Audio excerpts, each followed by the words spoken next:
y seguramente por influencia del derecho de gentes, pues en épocas anteriores a ello solo podían acudirse a través de un juego de doble stipulatio.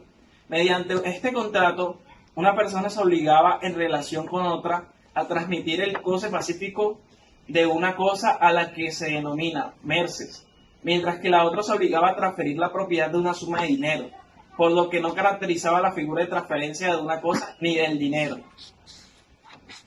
Buenas tardes, mi nombre es José Puentes y les voy a hablar sobre los tipos de contratos durante el Principado. El contrato era entre los romanos toda convención destinada a producir obligación, aunque el derecho natural reconocía que si el objeto de la convención era lícito, aquel que se había comprometido libremente estaba obligado, porque toda convención lícita era legalmente obligatoria, pero el derecho romano jamás admitió ese principio de forma absoluta, y aunque en la época de Justiniano, por los días finales del imperio, el simple acto no bastaba para crear la obligación civil. El derecho civil solo reconocía la obligatoriedad si éste estaba acompañado de ciertas formalidades que dieran fuerza y certidumbre al consentimiento de las partes, para así evitar pleitos y encerrar los límites precisos de las voluntades.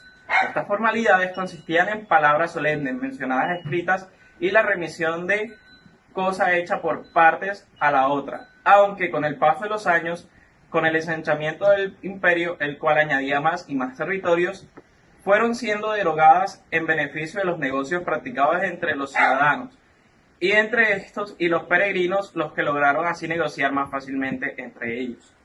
Clases de contratos. Desde los finales de la República se determinaron 4 clases de contratos, según las formalidades de la Convención. Primero, los contratos verbis o verbales, los cuales estaban acompañados de palabras solemnes. Segundo, los contratos literis o literas, que exigían menciones escritas. Tercero, los contratos en re, que son operando. Transcription a re in persona.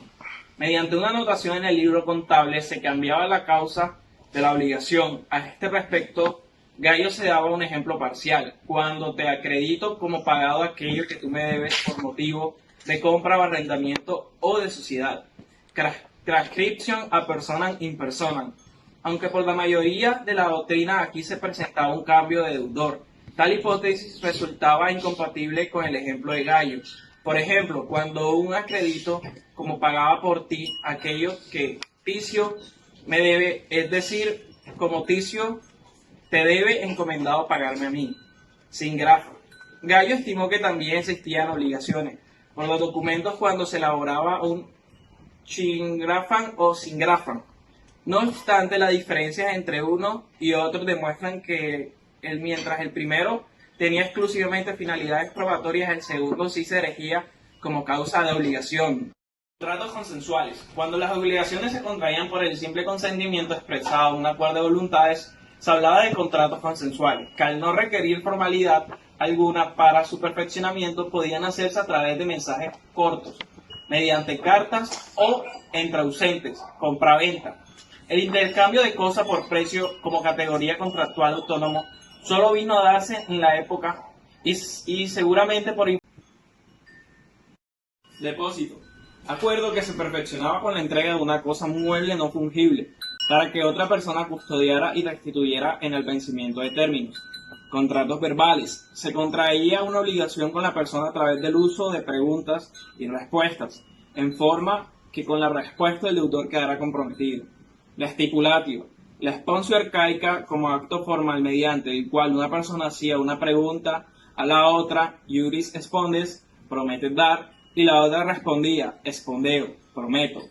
Recibió en una época clásica amplio desarrollo a través de la stipulatio, no solo por haberse extendido por obra de la jurisprudencia a los peregrinos, sino por utilizarse para diversas situaciones, como las promesas de dote o donación, la renovación de las obligaciones o las llamadas stipulatio pretorias. La dotis dictio, promesa unilateral del pater familia de la mujer o de ella misma mediante el cual se prometía un conjunto de bienes a favor del marido o su pater. Contratos literales. Eran escasos los contratos que se perfeccionaban mediante anotaciones escritas. Empero se aprovechó que los pater familias solían llevar algunos libros contables donde se incluían ingresos y egresos. Iusilulandum liberti. promesa unilateral del liberto mediante la cual ratificaba una promesa sagrada de servicio, formulada antes de la manumisión a favor del dueño. El pretor concedió a un favor de este acto operando. Transcripción como la prenda eran reconocidas en la época de los severos como contratos reales.